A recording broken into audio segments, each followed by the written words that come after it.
जो देश हमारा तरक्की कर रहा था आज गुलामी को और गुलामी की तरफ जा पीडीए और इंडिया गठबंधन इसको रोकेगी, खत्म कर देंगे या कहीं देखिएगा अता पता नहीं चलेगा।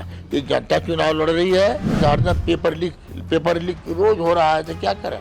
ये नौकरी नहीं देना चाहती। आपकी दाई तो ये समझे कि बुरी तरह से बीजेपी कैंडिडेट हारेंगे। हमारे माननीय अखिलेश यादव जी के बिना समाजवादी पार्टी के सहयोग से सरकार नहीं बन पाई।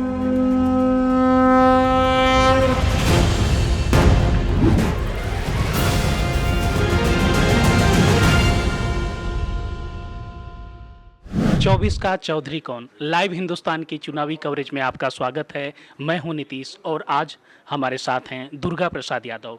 ये आजमगढ़ से विधायक हैं और इस बार जो लोकसभा चुनाव हो रहा है इसमें ये लोग जोर शोर से लगे हुए हैं। धर्मेंद्र यादव का प्रचार प्रसार जो है चल रहा है। सर बताएं, कैसा मतदान की तारीखें नज़दीक आ रही हैं, क्या माहौल बनता दिख रहा है? देखिए, पहले तो आप लोगों को धन्यवाद। आज दूसरी बात यह है, ये चुनाव ऐतिहासिक चुनाव हो रहा है जी। क्योंकि ये लोग झूठे लोग हैं। बीजेपी सरकार झूठ बोलती है, वो काम नहीं करती। विकास के करना पे शून्य है। ये गरीबों को फ्री का दाना 5 किलो राशन दे करके उससे उनकी भलाई नहीं हो सकती। अगर देना उनको फ्री देना है तो शिक्षा फ्री करें।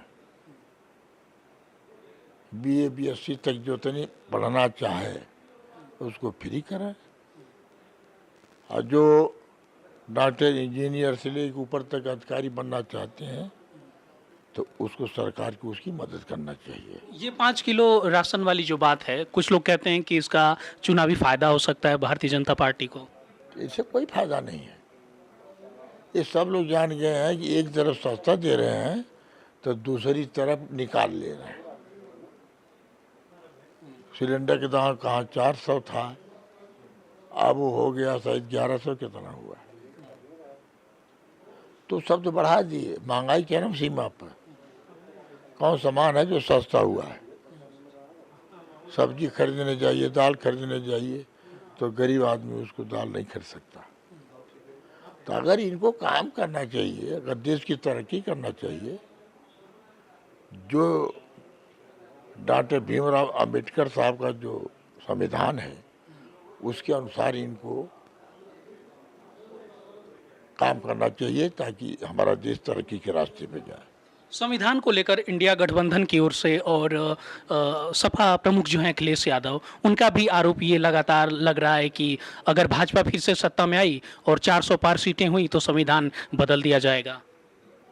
हम तो बीच में सुने थे कि 400 के पहले नाम लेते थे, अब 200 पर आ गए। ये झूठ बोलने के बहुत बड़ा माहिल है। जब ऊपर जाएंगे तब पता लगेगा कितना क्यों सच बोला है कि कौन झूठ बोला है। जनता गरीब जनता है, उसको बहका के वोट लेना और राज करना अपना, ये लोकतंत्र है। सबको लोकतंत्र में सबका अधिकार होता है। 4 चरण का मतदान हो गया है। अमित शाह ने एक रैली में कह दिया कि अब तक जो मतदान हुआ है हमें जो है बहुमत मिल चुका है और अब तो बस हम 400 पहुंचने के लिए लड़ रहे हैं।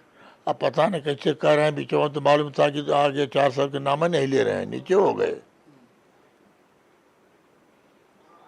अब देखिए लोग राज कर रहे हैं, राज करना उनके लिए, अब सोचते हैं कि दूसरा राज नहीं करेगा। मगर ये कि जो इंडिया गठबंधन और पीडीए ये मिल करके भाजपा का सफाई करेंगे। अब की बार इंडिया गठबंधन की सरकार मिल करके सरकार बनाएंगे। हमारे माननीय अखिलेश यादव जी के बिना समाजवादी पार्टी के सहयोग से सरकार नहीं बन पाएगी। ये दिनेश लाल यादव निरहुआ जो हैं भाजपा की ओर से प्रत्याशी, ये अपनी सभाओं में कहते हैं कि हमने 18 महीने में इतना काम कर दिया जो 18 साल में नहीं हुआ। वही तो कह रहे हैं, कौन से काम कर दिए? पहली बात तो कि मुख्यमंत्री त्वरित योजना का पैसा ले ही नहीं सके। जो आदमी त्वरित योजना का पैसा ना ला सके वो विकास क्या करेगा? हमारी सरकार रही तो हम 25-30 करोड़ रुपया लिया करके आजमगढ़ के सड़कों का सुंदरीकरण कराया, नाली बनवाया। 80 करोड़ रुपया आई थी केवल की अंडरग्राउंड जो बिजली होती है तार लगाने के लिए, लगा था तो सरकार चली गई।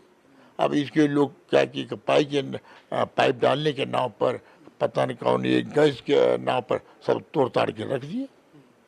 एक और बात आरोप पर मैं आपसे जो है सवाल करना चाहूँगा कि ये जो कहा जा रहा है कि सपा जीतती है तो क्राइम बढ़ जाता है, गुंडा राज आ जाता है। इनके में क्या हो रहा है? ये साधु को मठ बनाए हैं लोग, लड़कियों का बलात्कार हो रहा है। आपको ब्रिजेश भूषण है ना, ब्रिजभूषण, हम नाम नहीं किसी के लेना चाहते, मगर ब्रिजभूषण को देखिए, लड़कियों ने जाकर के, जो लड़की जाके बयान दे रही, धरना कर रही कि मेरे साथ शोषण हुआ है, सुप्रीम कोर्ट की वजह से दबाव के कारण तो रपट लिखी गई। मैं उनका तो कुछ नहीं, टिकट तो नहीं दिया भाजपा ने उनको। अब उनको नहीं दिया जिसके मतलब कि भाजपा चाहती है कि इन्होंने गलत काम किया है। देखिए, जो कोई नई बात नहीं है, सबसे बड़ी बात यह है कि जो देश हमारा तरक्की कर रहा था आज गुलामी की तरफ जा रहा है। आजमगढ़ को लेके सर को पीडीए और इंडिया गठबंधन इसको रोकेगी, खत्म कर देंगे, या कहीं देखिएगा अता पता नहीं चलेगा। ये जनता चुनाव लड़ रही है, और जब जनता चुनाव लड़ती है तो एक इतिहास बनता है।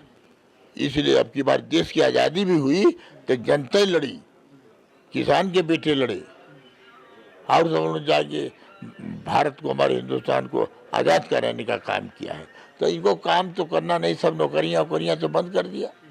अभी सिपाही की भर्ती की नौकरी निकली थी, 50-60 लाख लड़कों ने आवेदन किया, और कम से कम 500 रुपया से कम नहीं लगा होगा, जो भी हो 500 रुपया के हिसाब से 60 लाख लड़कों को जोड़ लीजिए, कितना पैसा हो गया?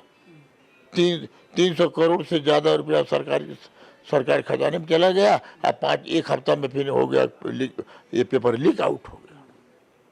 दुर्गा जी, एक आखिरी सवाल कर लेते हैं कि जब उनको देना ही नहीं है तो इनके ज़माने में तो हरदम पेपर लीक रोज हो रहा है, तो क्या करें? ये नौकरी नहीं देना चाहते। अरे तो जगह निकली थी तेजस्वी, जब ये नीतीश जी की सरकार बनी थी, उन्होंने जनगणना करा के बता दिया, नौकरियों में जगह दे दिया, और जनगणना करा करके 75% आपको आरक्षण दे करके लोगों को कर दिया।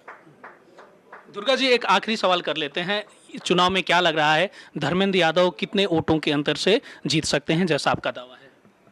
अरे दावा का है, आजमगढ़ में पूछिए, आपकी दाई तो ये समझे कि बुरी तरह से बीजेपी कैंडिडेट हारेंगे।